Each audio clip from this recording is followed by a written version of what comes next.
What is going on, guys? Welcome to today's video, and today we're looking at the Last Breath. This is the Prophecy Dungeon auto rifle now. It drops at the Cube boss encounter, and obviously this used to be a Trials of a 9 auto rifle. It's a kinetic and it's a 600 RPM, so it's very comparable to the Skate Lock auto rifle, which is another kinetic 600 RPM auto. So one thing I wanted to talk about in this video is the importance of the zoom stat, which for some reason is a hidden stat. I believe that the zoom stat should be a visible stat on the weapon tooltip because it definitely seems to be more important than range.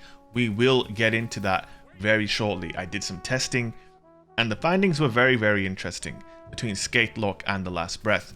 But I want to give the Last Breath its props before we get into perhaps not a criticism of the gun itself, but just a very, it just seems strange on the surface, what I'm going to show you. I mean, a lot of you already know that zoom is very important.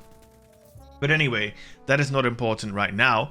Killing Wind and Rangefinder are the perks we have on our Last Breath, and you can see we are going on a bit of a tear in Rumble. This is a very good dueling weapon. I found in 1v1 encounters it was very strong. Obviously, if you're fighting a hand cannon player and they're hugging to cover, like, it's their real life on the line, then you might not want to take that gunfight because they'll peek shoot you, and you can't fight someone peek shooting with an auto rifle. But you have to pick your battles, Pick your battles and you will do well with this weapon type. So before we go any further, you're going to get a quick crispy double kill right here. Boom. Boom. Weapons of Light, Killing Wind, Rangefinder, all stacking, and then I died because the guy spawned in my bubble paint. But anyway, let's go. Here is my Last Breath roll. You can take a look at the roll right here. We've got Rangefinder, Killing Wind, Ricochet Rounds, Fluted Barrel, Range Masterwork. So it's pretty nice. Couple of things I would change. At the end of the video, I'll go over all of the possible perks and my personal best roll, aka the God roll on this gun. So make sure you stick around to the end. This is the roll that we're rocking with though. And also guys, a reminder to like and subscribe. Hitting that thumbs up would really help me out. Do it. Hit that thumbs up, especially when I'm about to blow your mind with something right here. So let me just quickly show you something. My Skate Lock has a chunk less range than the Last Breath, yet my Skate Lock has like 4, maybe 5 meters more range than the Last Breath. That makes no sense, right? This thing has Killing Wind and Rangefinder, and this doesn't. But it's all about the scope and the zoom factor. So if you take a look on the top left there, you can see that the Skate Lock has 20 zoom and the Last Breath has 16, even though my Last Breath has significantly more range on the base stat of range. And my Last Breath comes with both Killing Wind and Rangefinder. I did some testings in a private match and my findings were pretty crazy. Even the Killing Wind and Rangefinder both procced. The Skate Lock still has like a meter or 2 more range than the Last Breath. That is how important the zoom factor is. 20 zoom basically means that it's almost impossible for the Last Breath to have more range than the Skate Lock. And it might seem strange, right, that I have a purely specced out range roll on this Last Breath, right, with Rangefinder and Killing Wind. So you would have to assume then that the Skate Lock is better in almost every single way. And maybe you could, maybe you're right. But I want to really sing the praises of this gun because yes, it has like a couple of meters less range than Skate Lock, sure, can't really deny that. I still did very good with this gun. Super good with this weapon. It was really good.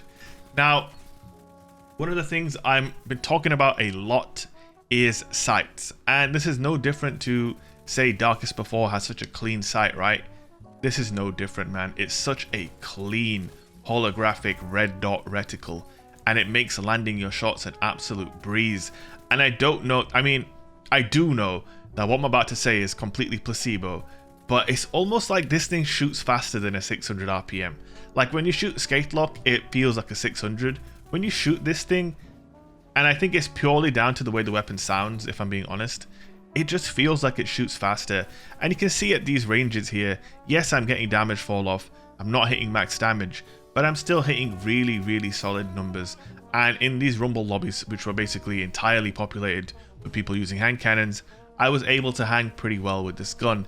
And I think the only real situation in which Skate Lock will have a clear advantage on something like this weapon is on a really big map like Bannerfall, maybe Rusted Lands. When you're getting into those really longer lanes, then yes, this weapon definitely will seem inferior to Skate Lock. They do have different perk combinations as well. This weapon can get perks that Skatelock can't, and vice versa. And one of the points I wanted to get to with this whole zoom thing is that I think it should be on the weapon tooltip now.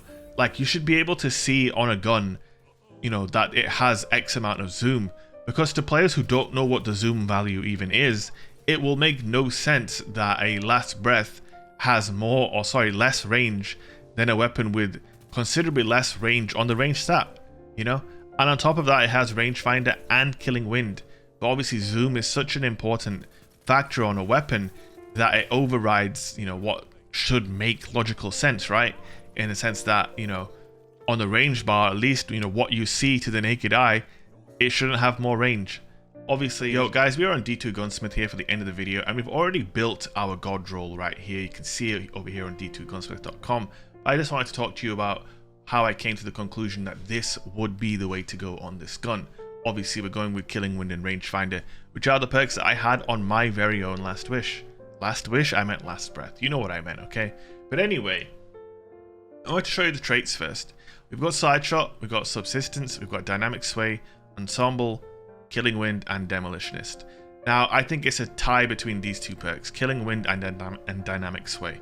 But here's the thing. If you have Arrowhead Break and a Counterbalance stock, which I don't have on mine, you get 100 recoil direction. And if you have 100 recoil direction plus, you know, pretty solid stability, I really question if you actually need dynamic sway reduction. And at that point, why not go for Killing Wind, considering it gives you a couple of meters more range and gets you into that Skatelock territory for range. So I would go with Killing Wind. Plus that increase to mobility, 50 mobility, really helps out with your ADS speed when you're, you know, movement. 30% reduced ADS movement speed penalty, so you can really strafe super fast. It's really good with Killing Wind. Helps you win your next gunfight very consistently. Now in this slot we have Adagio. Now I personally haven't got my hands on Adagio on this weapon, so I don't know how good it is. You guys need to let me know. I don't think it will be that great considering it turns it into a 450, but that being said, it could be decent. We'll see. Rangefinder goes without saying. This is just really good perk. Gives you more range and is just very effective all-round utility perk that's going to be available all of the time. Now there's one perk here that's kind of an outlier, which is Frenzy. I do believe Frenzy could be nasty on this weapon. I haven't got a Frenzy roll myself, but Frenzy on a 600 RPM could be really good. It gives you a bunch of benefits. You can see there, being in combat for 12 seconds grants 15% increased damage and also gives you 50% handling and 50% reload speed. It lasts until you're out of combat. Being in combat is having dealt or received damage within 5 seconds. So it's a very run and gun type of weapon, and Frenzy definitely suits that. If you want to go with a damage buff, Killing Wind and Frenzy could be really good. But if you want that consistency roll, I think Rangefinder is the way to go. Now we've got Adrenaline Junkie, Osmosis there, PvE. One for All is PvE, so not particularly interested in those. And so this is the conclusion. Arrowhead Break, Ricochet Rounds, Killing Wind, Rangefinder, Range Masterwork, and a Counterbalance stock. That's my personal best roll for this weapon. Hope you guys enjoyed the video. If you did, leave a like, leave a comment, subscribe, and I will see you in the next one. Peace out.